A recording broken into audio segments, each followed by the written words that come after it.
Prime Minister and Vice President, Honorable Bharatiya, Leader of the Opposition, Honorable Vice President Singh,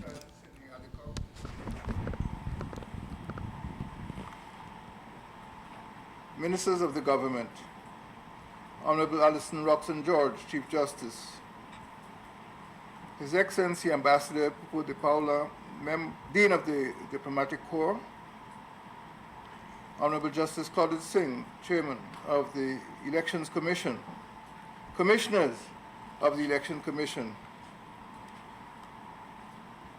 invited guests, members of the media, ladies and gentlemen. Today is a good day for the Republic of Guyana. The Constitution of the Cooperative Republic of Guyana provides for the establishment of an Elections Commission.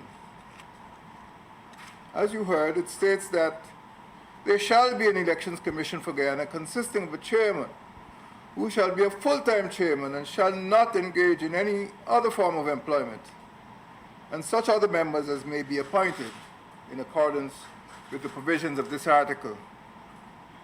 The Constitution further mandates the independence of the Elections Commission. It states, elections shall be independently supervised by the Elections Commission in accordance with the provision of Article 162. The Constitution again prescribes the function of the Commission. The Elections Commission shall have such functions connected with or relating to the registration of electors or the conduct of elections as are conferred upon it by or under the Constitution or subject thereto, any act of Parliament and subject to the provisions of the Constitution.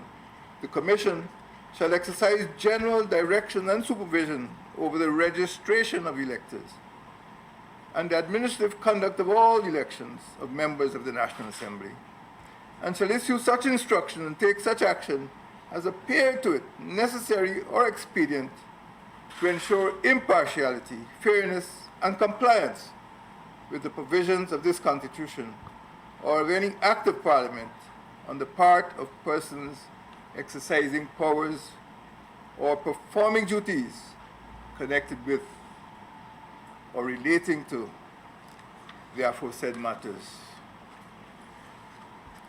Ladies and gentlemen, these are exacting duties and responsibilities.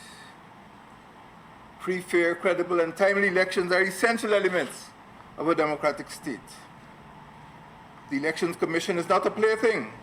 Its independence is a condition for engendering confidence and public trust in the electoral system and for the efficient conduct of elections. I initiated a consensual process with the leader of the opposition to identify a chairman of the Elections Commission in accordance with the provisions of our Constitution and in accordance with the interpretation of the Caribbean Court of Justice. I received from the leader of the opposition a list of 6 names, not unacceptable to me, on the 26th of July. From that list, I chose Justice Claudette Singh. The appointment of Justice Claudette Singh means that the Election Commission has a chairman again after a hiatus of a little more than a month. It is now properly constituted and can continue to prepare for the conduct of free, fair, and timely elections. It fulfills the Caribbean Court of Justice's ruling in relation to Article 161(2). Ladies and gentlemen, Justice Claudette Margot Cecile Singh satisfies all of the criteria prescribed in the Constitution for the appointment of a chairman of the Elections Commission. That is to say, the chairman of the Elections Commission shall be a person who holds or who has held the office of a judge of a court having unlimited jurisdiction in civil and criminal matters in some part of the Commonwealth, or a court having jurisdiction in appeals from any such court, or who is qualified to be appointed as a judge. Justice Singh is such a person She was called to the bar in London in 1973 and admitted to the bar in Guyana in 1976, longer than most Guyanese have been born. She served as the Deputy Solicitor General and as puisne judge and as a Justice of Appeal.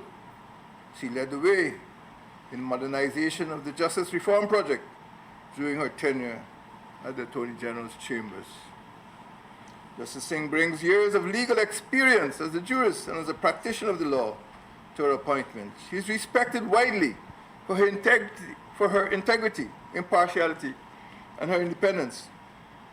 I thank her for accepting the appointment. I'm confident that she will discharge her duties in accordance with her oath of office and in compliance with the Constitution and our electoral laws. I wish her every success during her tenure as chairman of the Elections Commission. I thank the Leader of the Opposition for swiftly coming to a successful conclusion on the selection of the chairman of the Commission in accordance with the Constitution and the ruling of the Caribbean Court of Justice. I recommit the state to providing every assistance to the Commission to enable it to conduct general and regional elections in the shortest time possible. I thank you.